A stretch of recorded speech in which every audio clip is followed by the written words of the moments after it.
nuestro país. ¿Cómo está, Luciano? Qué gusto escucharte. Muy buenos días. Buenos días, Patricia. Igualmente, muchísimas gracias por la invitación y nuevamente felicitaciones además por tu nuevo programa.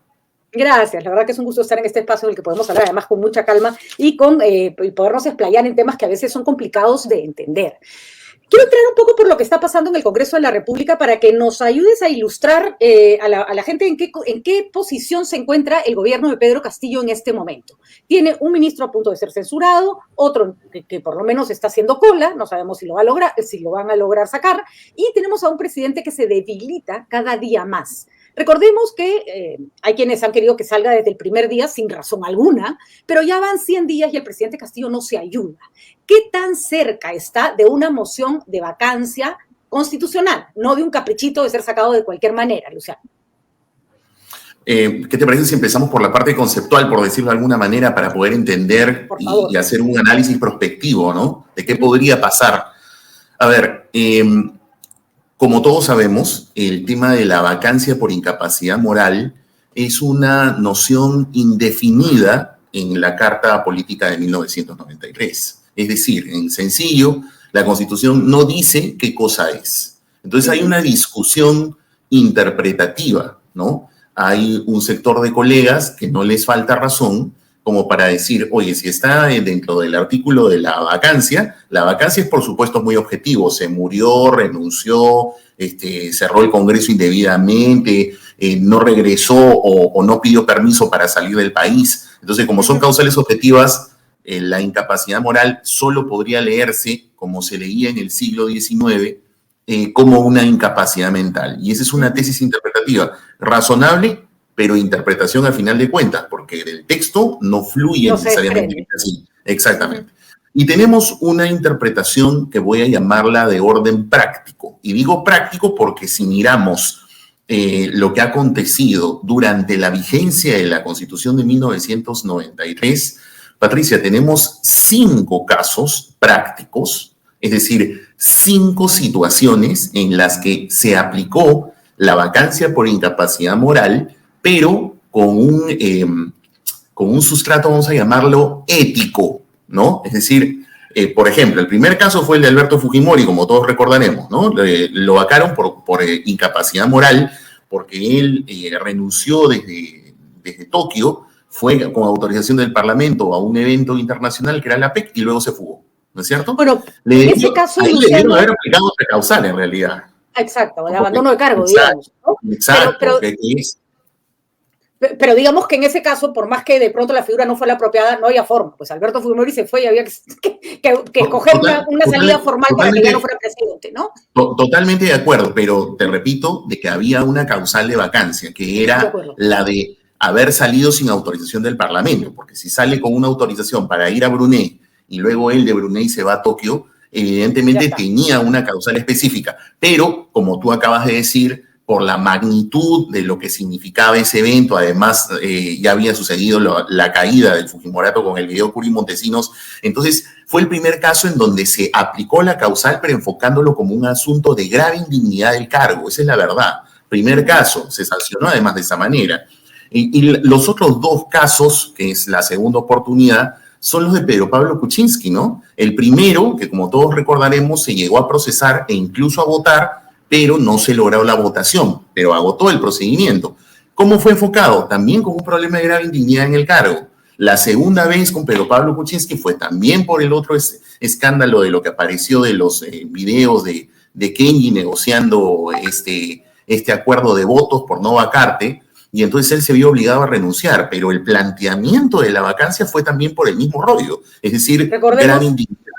Recordemos dos causales, ¿no? La primera, su complicación en un caso de corrupción, aparentemente, ¿no es cierto? De haber trabajado con puertas giratorias como ministro y como dueño de una empresa. Y la segunda, por presuntos compras de votos para salvarse de la vacancia. Esas dos se consideraron que moralmente no estaba calificado para ser presidente del Perú, ¿no? Entonces se enfocó como un problema ético, ¿ves? Se enfocó como un grave problema ético, como un grave problema, una grave indignidad en el ejercicio del cargo.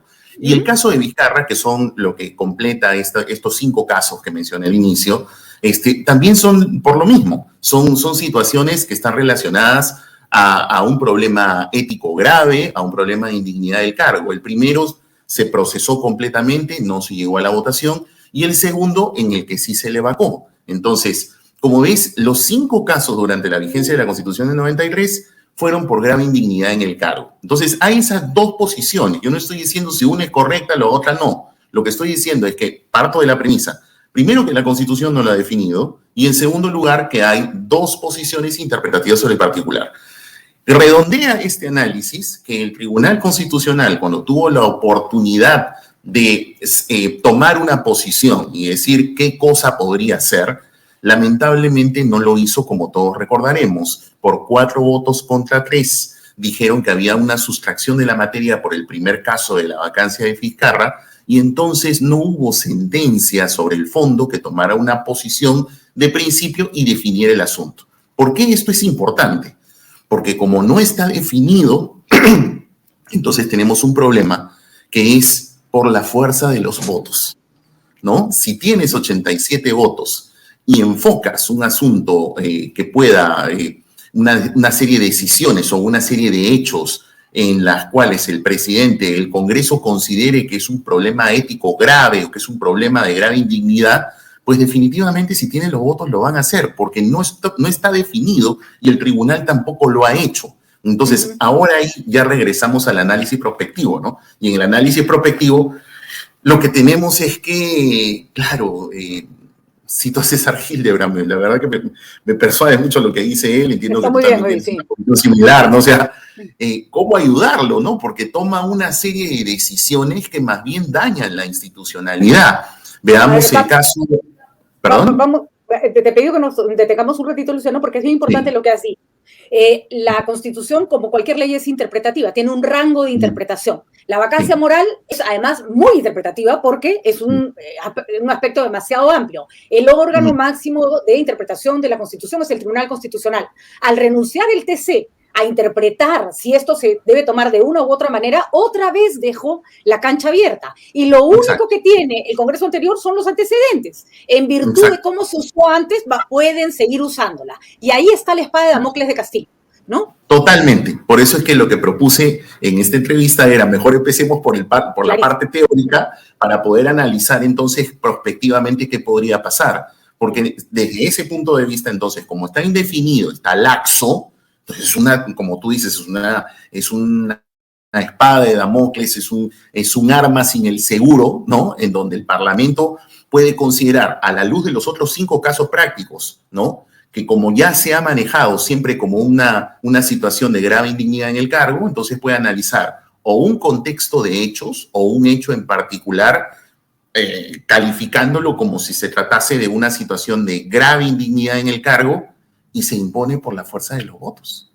Recordemos que un antecedente, o sea, yo sé que para muchos Vizcarra es indefendible, y sí, es indefendible, por supuesto, no lo queremos volver a ver en la presidencia, uno de los presidentes más hipócritas que hemos tenido en el cargo, totalmente hipócrita, mentiroso, que se presentaba como el gran salvador del Perú y resultó ser tan o más sinvergüenza que aquellos a los que atacaba. Sin embargo, muchos abogábamos porque terminara la presidencia por un tema de institucionalidad, de simplemente déjenlo acabar y que después venga lo que tenga que venir. Sin embargo, Luciano, y acá me gustaría la aclaración, cuando lo intentan vacar por primera vez es por el caso Richard Swing. Es por el caso Richard Swing, que es un mamarracho de caso. Lo que le ha pasado a Castillo con las Fuerzas Armadas es más grave en términos éticos, porque es un presidente tratando de meterse en las Fuerzas Armadas, que es una institución que se tiene que respetar, ¿no?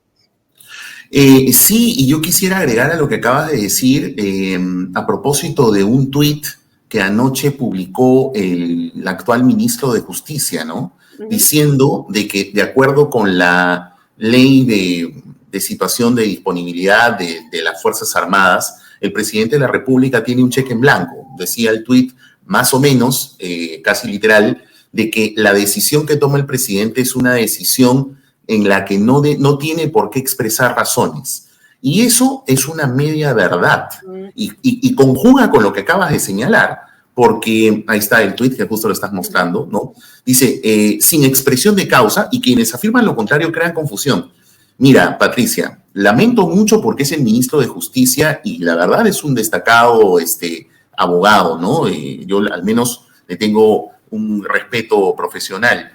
Y me preocupa mucho porque hay un fallo, Patricia, del año 2004, es el caso Calegari-Erazo, un fallo del año 2004 del Tribunal Constitucional, donde el tribunal dijo, en el caso de justamente de los nombramientos y de la carrera meritocrática que tienen los oficiales de las Fuerzas Armadas, dijo el tribunal que la facultad presidencial es una facultad discrecional, es decir, a ver, como para que lo entienda la gente, como que de su libre albedrío, pero que no es un cheque en blanco. Dijo el tribunal que aunque se trate de una alta discrecionalidad, tenía que haber un mínimo de motivación, un mínimo de razones. ¿Y por qué lo dijo? Por una simplísima razón. Porque los oficiales de las Fuerzas Armadas siguen una carrera. Para que tú llegues a ser comandante general, si bien es una decisión del presidente, pero es una decisión del presidente de los oficiales de más alto rango, que llegaron allí por sus propios méritos. Entonces, no es como elegir un ministro, pues veía varios que decían, pero ¿cómo él puede, por ejemplo, elegir un ministro y separarlo sin ninguna expresión? Claro, pues, pero eso es un nombramiento más político. En cambio, en el caso de los oficiales de las Fuerzas Armadas, llegan a esos altos niveles fruto de su carrera. Entonces, además ya conocemos lo que no es. Puedes comparar, no es comparable. Ya sabemos lo que es que un presidente ponga a sus amigotes de generales y que después los mangonee para violar el régimen constitucional, que justamente es lo que las Fuerzas Armadas tienen que proteger. Y además, hay un tema más. Es verdad que el presidente puede nombrar y cesar jefes del Comando Conjunto de las Fuerzas Armadas, pero después de lo ocurrido, es una llamada, es casi un chantaje para los que siguen. Porque es decirle, si no me haces caso, que es lo que quería Castillo, que le hicieran caso con respecto a los nombramientos de los generales, te voy a sacar. Sin ninguna causa, te voy a votar, ¿no? Y agrego una cosa más, y bueno fuera que el presidente lo cesa y el oficial regresa a su carrera de servicio, para que la gente sepa, cuando lo cesa, lo manda al retiro. Al retiro, así es. Entonces se acabó su carrera. Entonces, eso realmente lo que ha pasado es muy grave. Y es tan grave que la fiscal de la Nación acaba de abrir una investigación preliminar contra el ministro de Defensa. Y si bien no ha incluido al presidente, es porque probablemente, bueno, yo soy uno de los que sostiene que si bien el presidente tiene una inmunidad de acusación durante su mandato, es de acusación, pero no de investigación. Sin embargo, la fiscal de la Nación, en el caso del señor Vizcarra, cuando ocurrió el escándalo de las vacunas, recordarás, la señora tomó una decisión para mí polémica, porque ella decidió reservarle la investigación a él porque dijo que interpretó que el artículo 117 de la Constitución, como tiene inmunidad de acusación, entonces ella tiene que suspender la investigación. Y entonces dijo, le suspendo la investigación a él e investigo a las ministras que estuvieron involucradas en el tema. Claro que una vez que cayó Vizcarra se reanudó todo porque ya no era presidente. Para mí es una interpretación inadecuada, pero es una decisión que ha tomado la fiscal de la Nación y que entonces entiendo que esa debiese ser la razón probable, de que como es un antecedente de ella misma, de por qué no lo ha incluido en la investigación preliminar del señor Castillo. Pero eso no deja de graficar de que se trata de un caso evidentemente grave. Entonces, si a eso le sumamos las otras decisiones que dañan pues la institucionalidad, entonces definitivamente que se está comprando todos los boletos de la tinca como para que el Parlamento, si quisiera tomar una decisión de esa naturaleza, tiene estos 5 casos donde se ha calificado como grave indignidad. Si tiene los votos, lo puede hacer, y tiene de su lado que lamentablemente el Tribunal Constitucional no tomó partido sobre el asunto. Entonces, como que el arma está desenfundada, ese es un tanto el asunto. No estoy tomando partido si es incapacidad mental o no, estoy graficando los hechos prácticos para poder hacer un análisis prospectivo de qué puede pasar, ¿no? La pregunta era qué tan cerca estaba Castillo de la vacancia, y lo que podemos decir es que cada día se acerca más él solito. ¿Y tú qué opinas sobre esta noticia? Déjanos conocer tu punto de vista abajo en la sección de comentarios. Muchas gracias por ver este video. Si te gustó, dale like, suscríbete al canal y activa la campanita de notificaciones para mantenerte actualizado con las noticias más relevantes. Hasta luego.